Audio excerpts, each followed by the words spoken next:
Hi, everybody, and welcome to this session on how AI transforms contact centers in the age of COVID. We have with us Sean McAvoy from Veritone, but before I go ahead and formally introduce him and get the talk started, I wanted to just go over a few things that we do at the beginning of every session. So I wanted to first start by introducing myself. I'm Kathleen Walsh. I'm Managing Partner and Principal Analyst at Cognilytica. We're an AI-focused research, advisory, and education firm. We also host and run the very popular AI Today podcast, and we also have helped put this conference on today.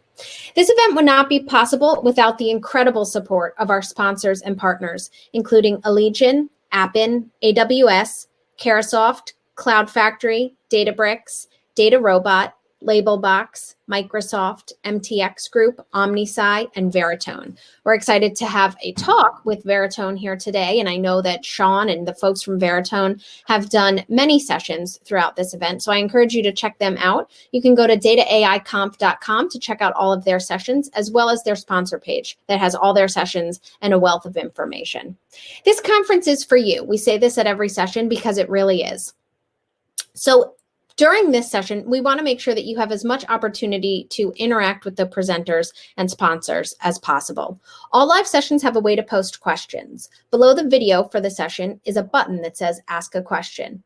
You can click on that button and then you can type in your questions. There's also an upvote feature so that you can upvote questions as they come in if you like that question and want it asked and answered, or if you have a similar question. We use that to help facilitate the order of the Q&A, and I appreciate everybody that has been using it so far.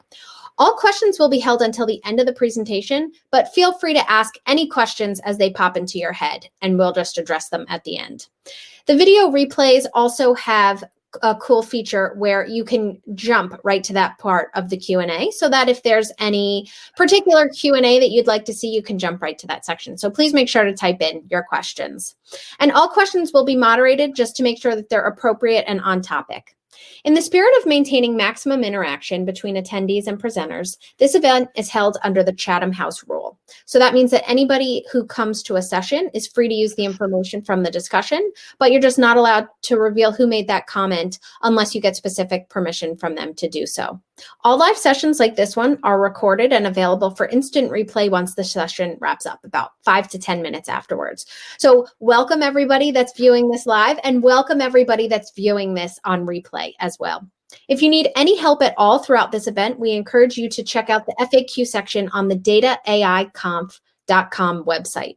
It's a great place to get your questions answered, and it's a great starting point. If you have any specific questions that didn't help with, such as login issues, or you want to view specific content, or you want to get in touch with someone in particular, please email us, info@cognilytica.com. But I would like to now turn this over to our presenter for today, Sean McAvoy. Sean is a seasoned software executive with over 20 years of experience in the software industry, working at companies such as IBM, Dell, Quest, and Symantec. Sean has held executive leadership positions across an array of business units, including customer success, sales, professional services, product management, engineering, and channel development. He's lived in the US, Europe, and Asia, and has a strong understanding of international markets. In his current role as Senior Vice President at Veritone, Sean is responsible for business development for Veritone's artificial intelligence platform. So we're so excited to have him with us here today. And without further ado, I will now turn it over to Sean. So welcome, Sean. Thank you, Kathleen, and thanks everyone for joining.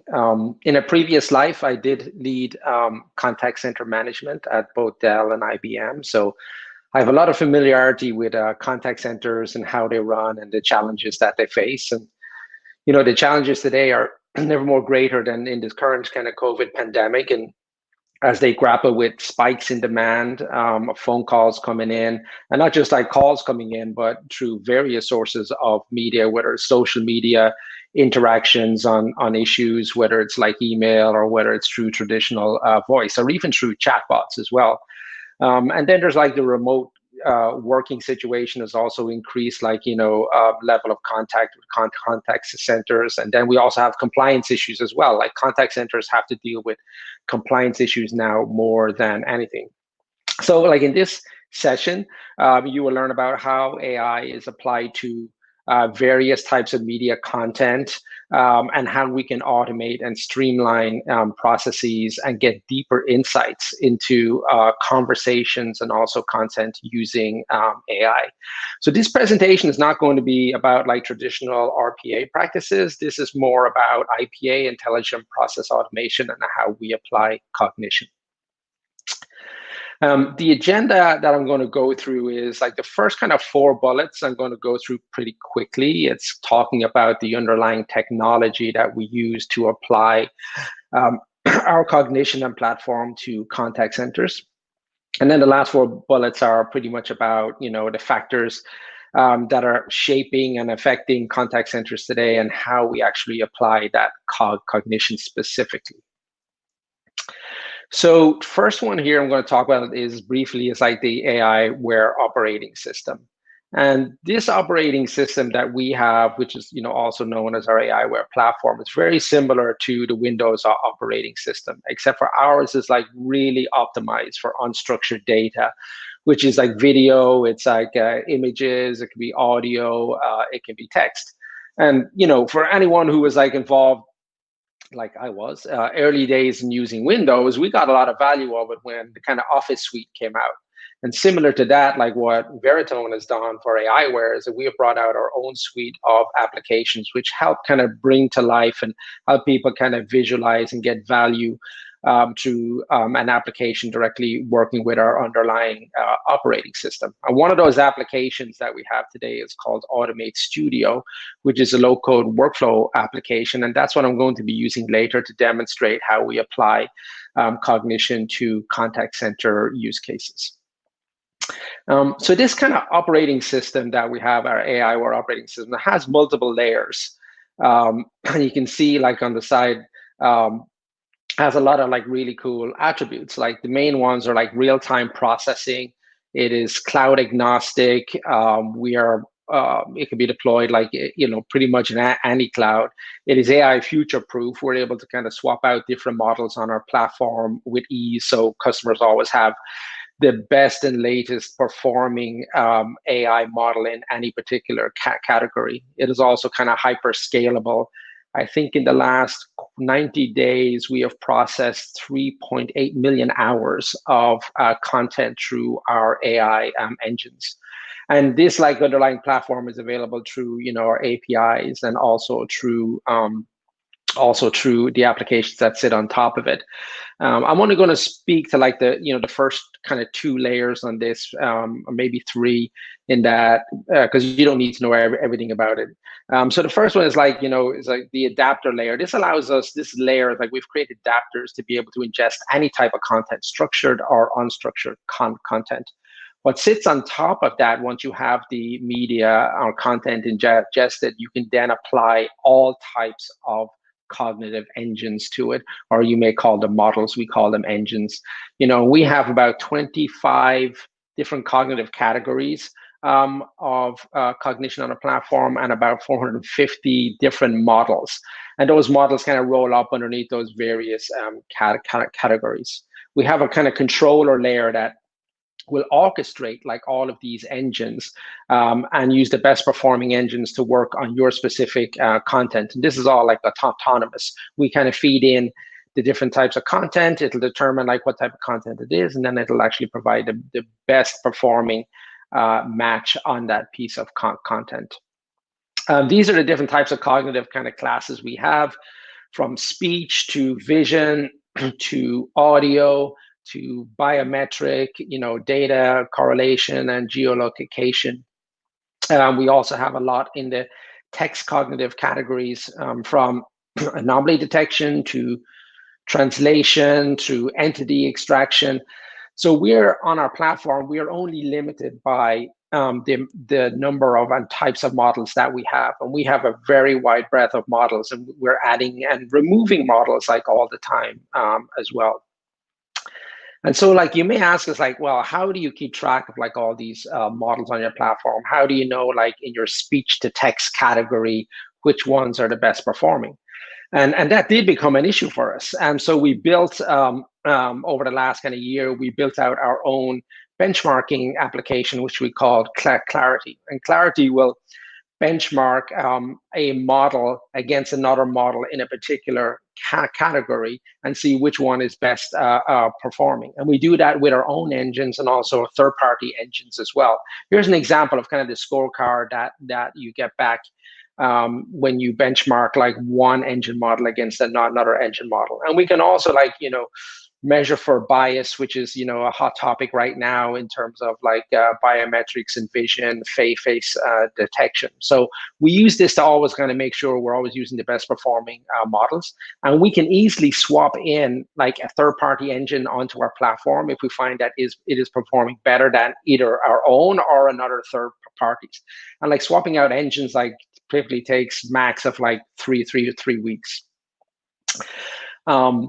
And then like lastly here on the tech side is like, this is how we implement our cognition. And this is through our Automate Studio application, which I'll be also demonstrating as we move forward with the various types of cognitive classes that we have for call centers. This is like a low-code tool. It's like a drag and drop. Like you have the left-hand side, you have palettes full of functions and nodes can be cognitive engines. A node could be an adapter into a system like Salesforce, Zendesk, RingCentral, SAP, NetSuite. So you drag and drop them onto the screen. You can connect them in different ways. You can add chain cognition if you want to, and then these will run like on our platform, and so you can easily integrate cognition into your existing workflows. And your existing workflows could be you want to augment an RPA workflow with now IPA or cognition, or you want to connect like two systems together and move content from system A to system B and apply cognition to it along the way. So that's the kind of our Automate Studio tool that we will be discussing as we move forward. So some factors that I see, shaping contact centers, and as we deploy, our application at contact centers and talk to, contact center managers, they tell us like, the kind of pain that they're experiencing. And the key one is like fast data access. All call center agents, even ones I've managed, they want to get like, they want access to data like super fast. And that means access about the customer who they're talking to as well. Like call center agents, perfect world is like, give me a 360 view of the customer. What open tickets do they have? Are any of these tickets in actual escalation mode? What are the number of aging tickets? If I have tickets that are over 30 days long, that's going to be a customer sat problem over time, and the call center agent needs to know about that. They also need to know about billing information. Are they current on billing? Are they current on, do they have warranty for the product or support maintenance for the product? You'd also like to see, from a customer success perspective, what is their overall health score? And some contact centers track, customer sat and also NPS as a net overall like net promoter score. So you want to have all that information like at your hands, but you don't want to have to go looking for it. You need to have this like served up to you as you are speaking with the customer, because you need to be paying attention to what the customer is actually saying so you don't miss anything. The second thing that a call center agent is concerned about is time to resolution. How can I delight my customer on this call by closing out their issue? So you're at the same time while you're like listening to the conversation and understanding what the problem definition is, you need to also be searching for that solution, whether it's in your knowledge base, whether you have it at the tips of your fingers, but you don't want to like get distracted and go rooting through like system after system to find like what the actual resolution is. In addition to that, the conversations that are had between a customer and a call center agent, they really need to be preserved. So you can look at them both in real time and after the fact. And if you can get deeper insights from those conversations, it can really help provide you, the contact center person, with deeper insights into their things like sentiment. Like, are they happy? Are they not happy? Is the sentiment of the call center agent, is that negative or positive as well? What is the intent of the customer. If you're like a subscription-based service, you're kind of always worried about churn, because you're looking forward to your ARR and your MRR, and churn is one of your biggest factors there. So what is the intent of the actual customer? What is being spoken about? I mean, are we able to detect things like products and serial numbers in real time as the conversation is actually happening? And is there PII data being spoken about? Do we need to alert someone that someone's just given a credit card information or some personal information that may need to be actually redacted? And this needs to happen like 24/7. As like COVID is happening, there's more and more phone calls. The volumes are going up. So how can you scale this to like 24/7, and to be able to get like your deeper insights, to be able to get faster time to resolution, to know everything about your customer when they're on that call or they're contacting you via chatbot? You need to be able to scale. And this is how like AI comes in and helps you scale. And you need to be able to handle like multiple types of content as well, whether it's, the phone call, or it's a video or a chatbot, email, social media. How do I ingest all these different types of content? How do I make sense of it? How do I extract deeper insights of it? And how can I action upon it in real time? And that's kind of what we're going to talk about next. So on the next slides here, we're going to focus on like 3 kind of use cases for intelligent automation. And we're going to show how we can apply call cognition to them. And the first one is like 360 view the customer in real time, and being able to retrieve data as the conversation is happening. And serve that up to the call center agent. Kind of reminds me of like Minority Report, when it's like talking, there's like different screens popping up in front of you, different types of information. But that's kind of exactly what this is all about. We also want to be able to extract like insights from the interactions, whether it's sentiment or intent or content analytics, and also from the content itself. Like, what is in that image that they just uploaded? Is that a product? Do I need to like look at the text in there? So how do we do that in real time with cognition, instead of having to wait until after the fact to analyze a piece of audio, video, or even an actual image? So let's talk about this one. So this is like what our application looks like. As I said earlier, it has a left-hand palette that has different nodes. And what I've done with this, so I've built all of these kind of flows myself using our workflow tool, which is pretty easy to use. It's a low-code, no-code, which suits me really well.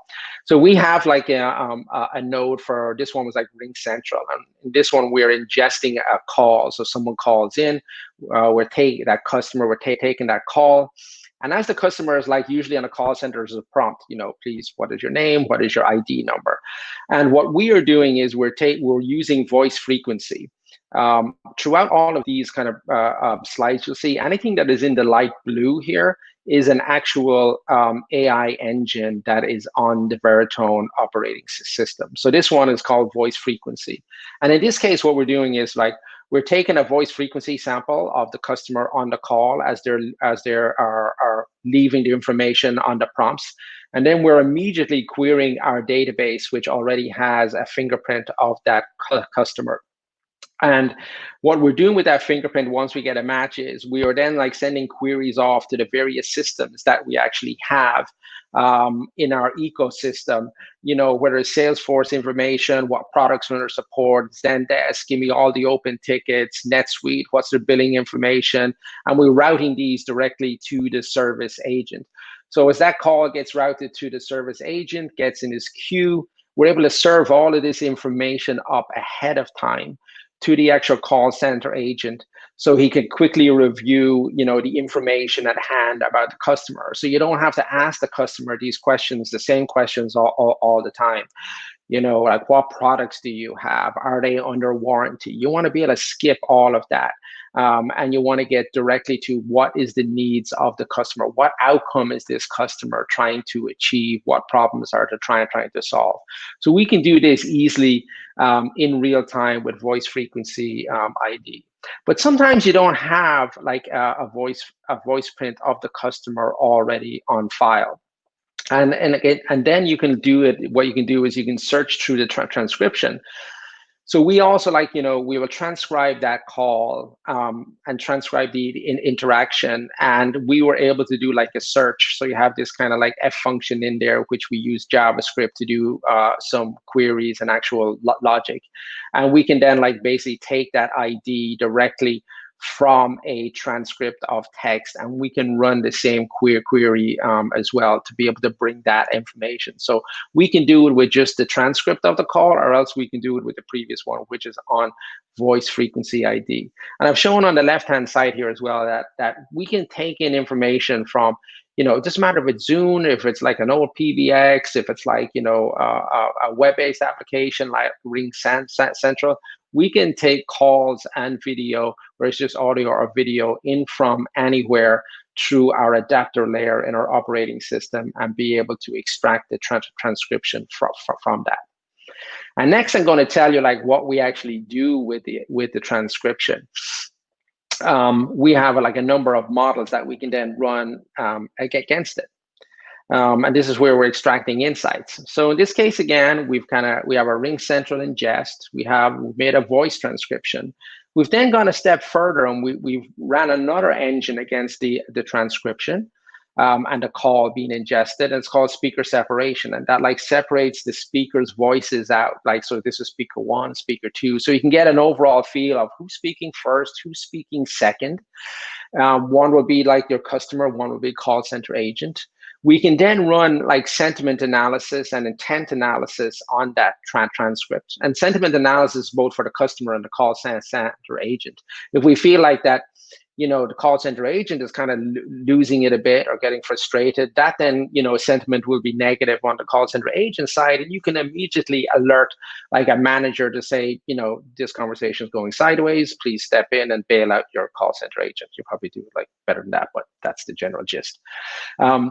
On the customer side, you can look at it from like, okay, we're running sentiment analysis. We're also running intent analysis. Intent analysis means like, what is their intention? Are they using things like cancel? Are they using words like not renew? And you can combine like sentiment analysis and intent analysis to get an overall score around churn. And if churn is like, okay, negative, and you think, and churn is really used a lot for your subscription-based calls, then you want to escalate that immediately, pop off an email via Outlook to a manager and get them involved to try and like recover this account. And again, like our controller will orchestrate like multiple engines at once. And we use another one called content analytics, because as they're speaking in real time, you want to extract from that call, what are they talking about? Like, what are the entities, places, people, products, problems, serial numbers? And once you have things like problem definition and product identified, and this is by like AI doing it themselves, it can then kick off the recommendation engine. And the recommendation engine will be armed with the problem definition and also the product. And then you can go run a search on your knowledge base, bring back like, a knowledge base article with a resolution or a number of them that have, a confidence level above 70 on these articles, and serve them back to the service agent, all while the agent is still talking to the customer. Because you really want to be focused on the customer. You may want to have to empathize with that customer. You may be teasing out more information. And again, you don't want to have to stop the conversation or tell the customer that, hey, I want to call you back because I want to go do some analysis. So this is like pretty cool that you can run sentiment, intent, and content analytics, and also run a recommendation engine to bring back content to the call center agent and try and have that issue resolved in real time. Other capabilities that we have is in terms of, we can ingest like all different types of media. And it could be like social media is another one where we see a lot of like, tech feeds coming in from Twitter in terms of, I'm going to complain about your product online and in social media because I want everyone to hear about it. And you want to be able to like grab that. So you can do like social media listening. You can extract from that social media feed, like what that transcript is. And then you can run like all those engines that we discussed previously on it, just the same way as you would like a transcript of an audio or a video. We can also run translation as well, because sometimes you have people dialing in. English is not their first language. And we have like language detectors that will immediately identify what the language is that is being spoken or what the language is on a piece of text. And if the call center agent is English speaking, or your foreign language agents are already like booked up, we can do like translation in real time on the screen. So basically, you take in the audio, you do a transcript of that audio in its native language. So say, for example, you have a Spanish transcript, and then we can do an immediate translation into English if the call center agent has English speaking capabilities only. And then, like, we'll sometimes call center agent will say, can you take a quick picture of that product or that problem or that error message you're actually seeing and email that to me? And again, like, we can, like, once we get that image, we can run an OCR engine on it to get what text is actually in there as well. So it's not just about, the immediate call, but if they're uploading documents, uploading images in real time, we can process those at the same time that we're processing sentiment analysis, intent analysis, and content analytics. And then, like, so what do we do when it's like image or video that is uploaded of the problem or whatever they're trying to describe? What can we do with that? And again, we can apply multiple engines to images that are uploaded, videos that are uploaded. We can run optical character recognition, which is pretty common, but we can also run object detection. So if we have models trained on your products, then we can identify those products through object detection in images or videos. The same with faces. We can do face recognition. If there's logos on a particular product, we can get make, model, and potential serial number, but we can also identify PII information in images as well. And it could be things like, a license plate number. It can be a credit card number that you don't really want to have those circulating. And we run those then through our redaction software, which will automatically blank out PII data or kind of faces that we do not want to be shown, or license plate information, for example.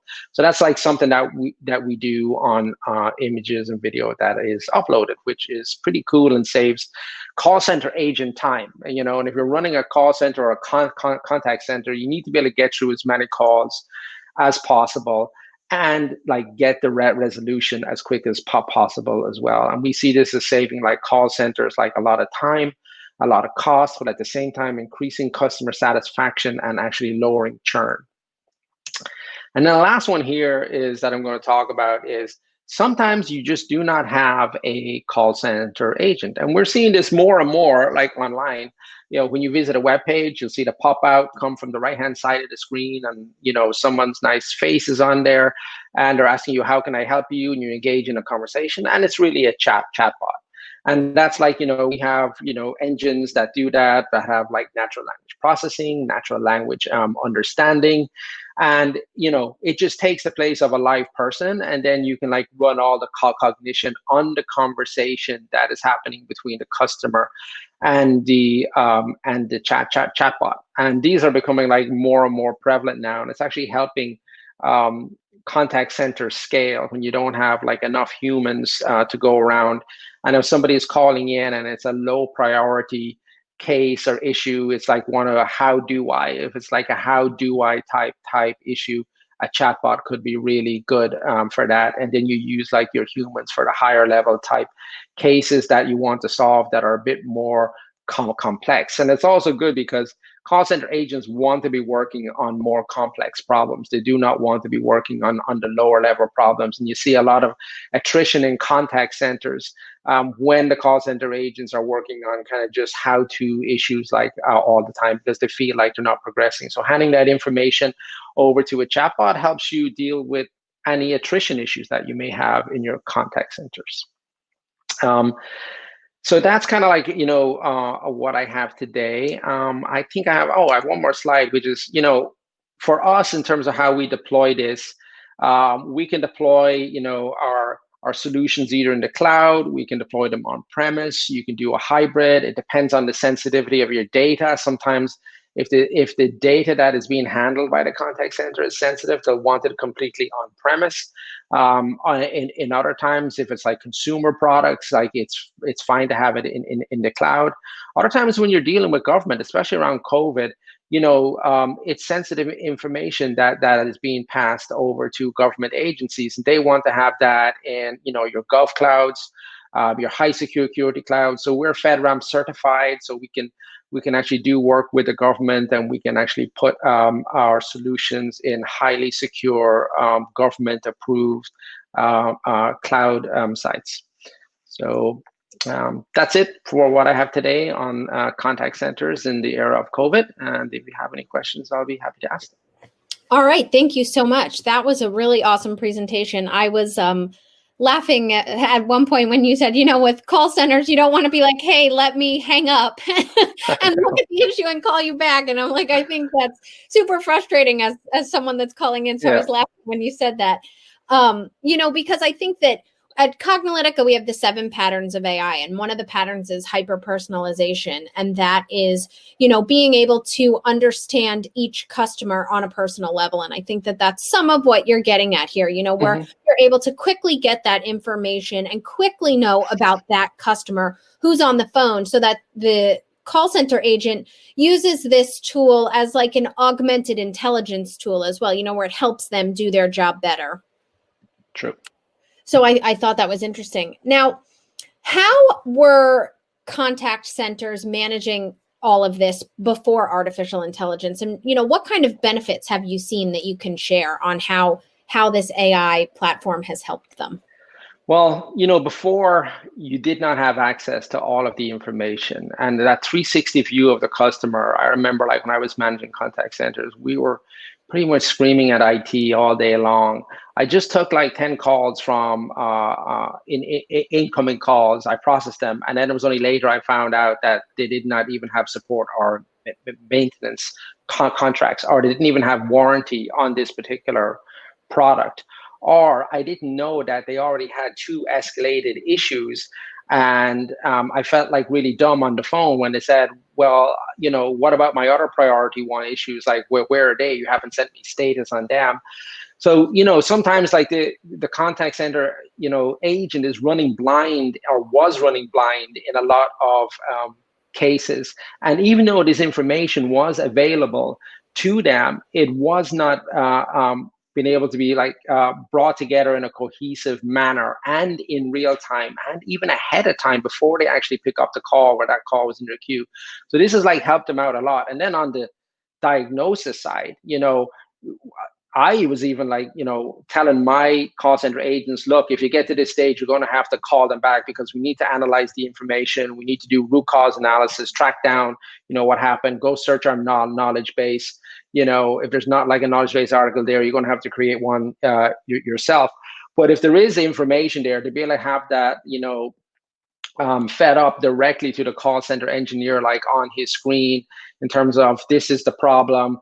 Here's like the top 4 resolutions to it. That's game changer for contact centers. I mean, solving problems for the customer is just amazing that you can do that with AI. And then to be able to get a sense of how the customer is feeling in real time, because sometimes you're so focused on what the problem is. Okay, I think I know what the solution is. You're not actually thinking about, okay, how is that customer feeling? Are they actually angry? Are they actually sad, or happy? Did I miss that? They just said they're going to cancel. So to be able to have a transcript of the call, being able to do analysis on that transcript as the conversation is taking place. And in case you miss something, the AI is not going to miss something, and that can send alerts, to other people that may need to join the call to recover account that is about to churn. I think that's super important, and you talked about that sentiment analysis. I think that you're right, that humans sometimes, you just get so caught up in trying to get to the solution that maybe you're not always thinking about the entire picture, and you don't always get access to the entire picture, like you said, where maybe they haven't seen, their call logs from the last 30 days where they've called about 5 different issues. And I know that, you brought about kind of levels, and some of them were like higher priority calls and some were lower priority calls. And so that you may be able to bring a bot in and help with some of those lower priority calls. How have you seen that work in practice? And, have both the call center agents and companies and then users been happy with that experience? So you have to be careful with the chatbots, because they're very good for the low-level type problems, and you can get great success in terms of helping them solve or direct them to certain places that you want them to go. That's like low-hanging fruit, and call centers, contact centers will see the benefits of that like almost immediately. But then what happens is like the contact center will try and push the boundaries on that a little bit more, and try and see if that chatbot can answer like slightly more harder questions. And that's where a customer on the other end of the line can actually get frustrated, because they're asking it, the chatbot is thinking, because it's a complex question, it's not fully comprehending or understanding, because your natural language, your NLU or your NLP has not been trained properly for that type of question coming in. So it starts like either bringing back like null pointers to things, or it's bringing back the wrong information to the customer. And that's when the customer will get frustrated, and they'll demand to speak to an agent, which is really one of the terms that when a chatbot sees that, it hands it over. But by that time, the customer's already mad and frustrated. And by the time the contact center agent is on the phone, is not there really to solve the problem. He's doing damage limitation straight away. So you have to be careful and make sure you're when you level up on the chatbot in terms of what you want them to solve, you have to make sure that you have trained, from an NLP and an NLU perspective, that model on these specific types of complex questions that you want to answer. That's a great point to bring up. At Cognilytica, we always say start small, think big, and iterate often. Yep. And I think that's exactly what that means. Right. You start small, and you have the chatbot answer just a few questions and do it well. But think big, think about the broader picture about what you want to do, and then continue to iterate, and it can be able to answer more questions over time. I know that at the beginning of this presentation, you made sure to say that this was not going to be about robotic process automation, but more about intelligent processing. So what tips and recommendations do you have for companies that want to move from RPA to more intelligent processing? So first of all, have a good understanding of the type of content that you're actually using. Because it kind of starts there in terms of, is it audio? Is it do I have video? Everything I'm using, is it all social media feeds? Or do I do all my correspondence via email with my customers? So you need to know what your content is, because AI models will only run on certain types of content, and they're very specific to content.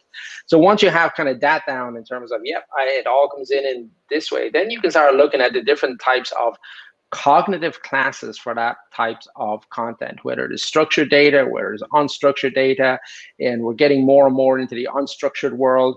And if it is unstructured, okay, is it just all audio?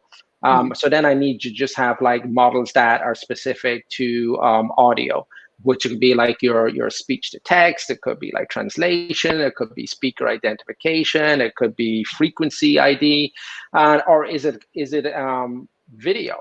And then on the video side, well, maybe I need to then do object detection, or maybe I need to do face detection, or I need to do OCR. So knowing the type of content that you actually have is key. And then based on that, you can map that to cognitive capabilities that are specific to that piece of content that will allow you to get the deeper insights out of that content that you have.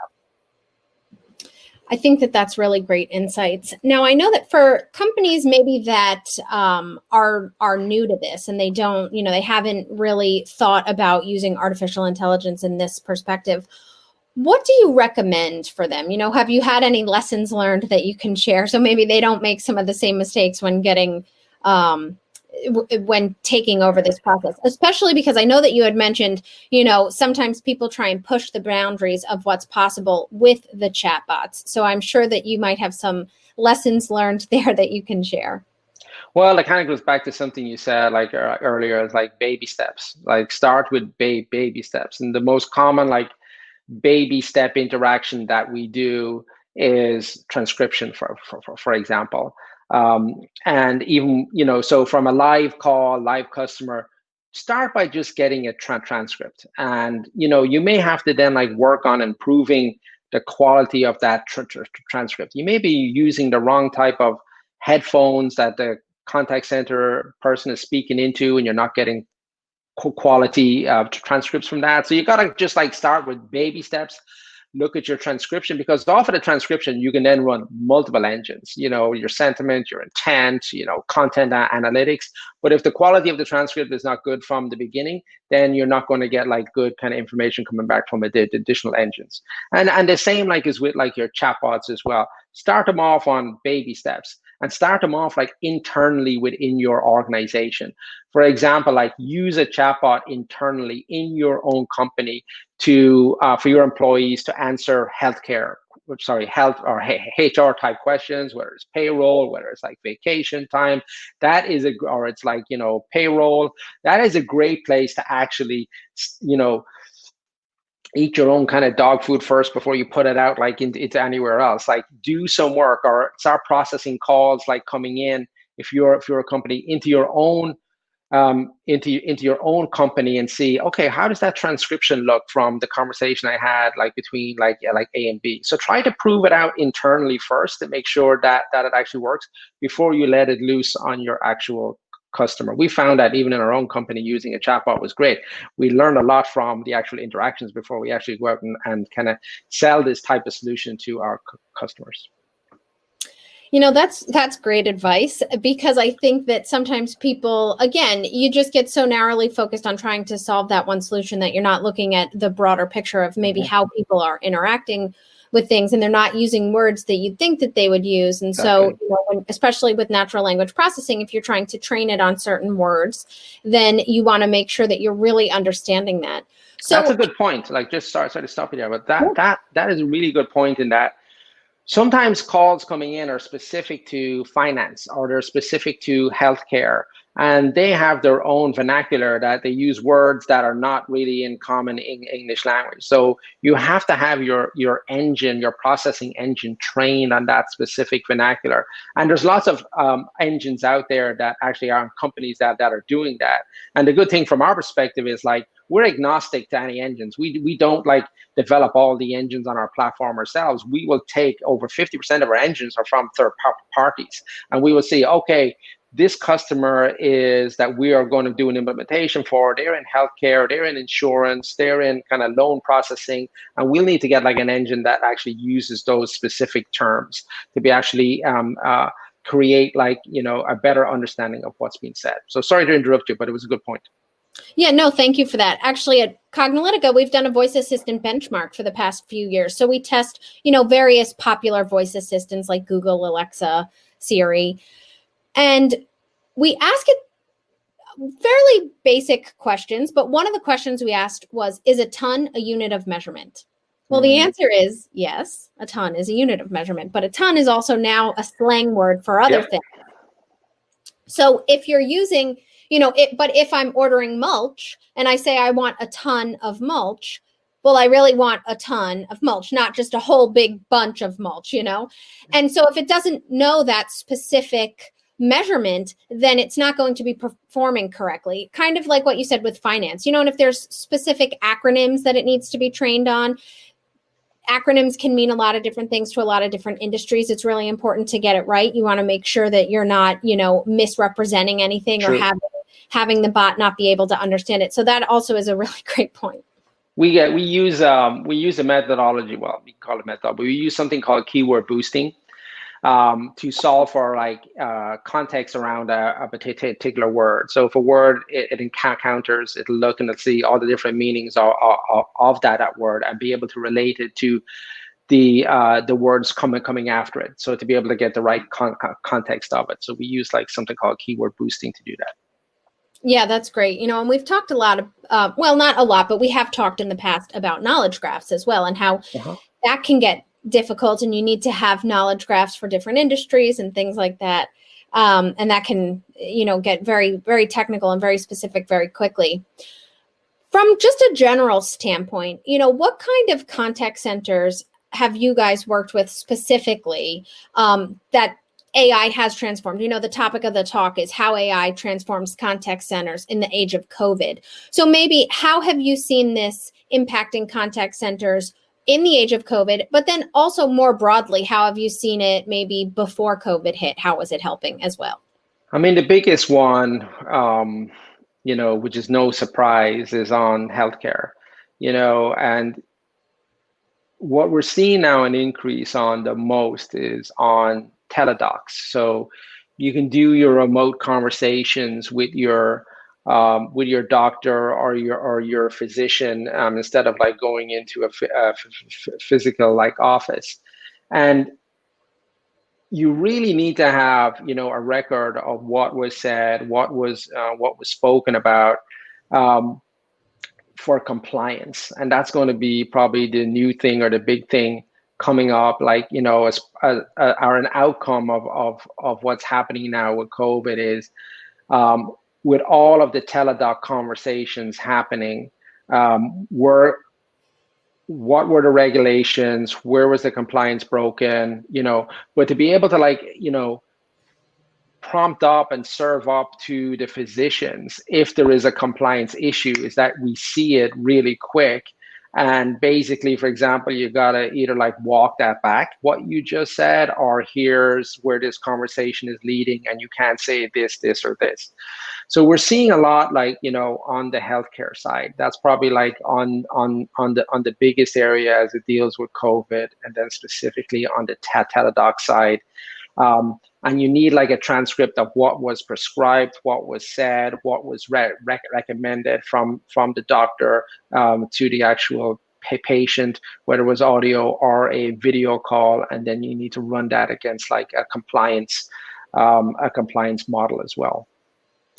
Yeah, that, we just had a keynote before your talk with Jose Arrieta from HHS. So if anybody is watching this on replay, we encourage you to check that out as well.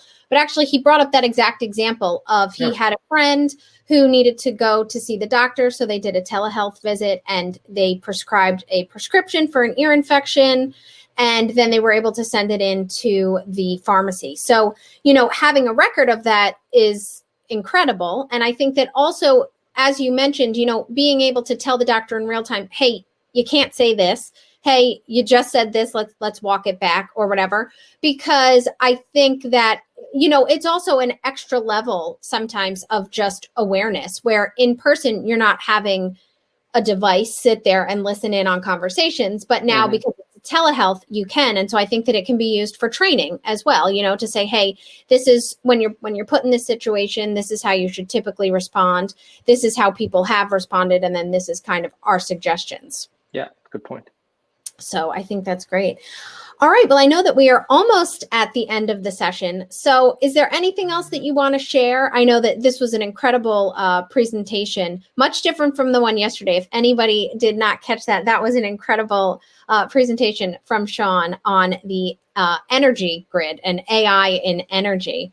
But this was also, really awesome. I think that I think people can relate with contact centers. You can either relate as someone that's called into the contact center or somebody that helps, run and manage contact centers in some capacity. So I always like to hear how AI is helping to transform it and how it's continued to be used to help make that a much more smooth process. Because at the end of the day, it really is about customer support and customer satisfaction.